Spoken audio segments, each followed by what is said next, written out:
Naipi. Dito ka sa...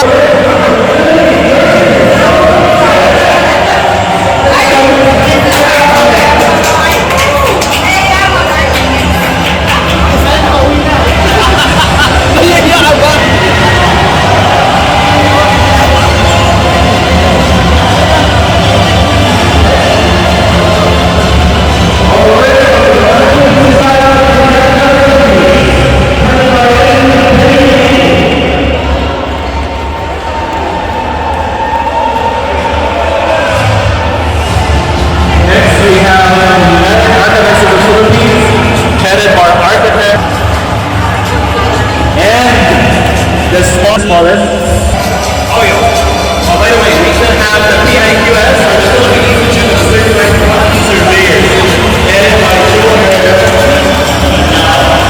And last but not least, one strong new entry. 3.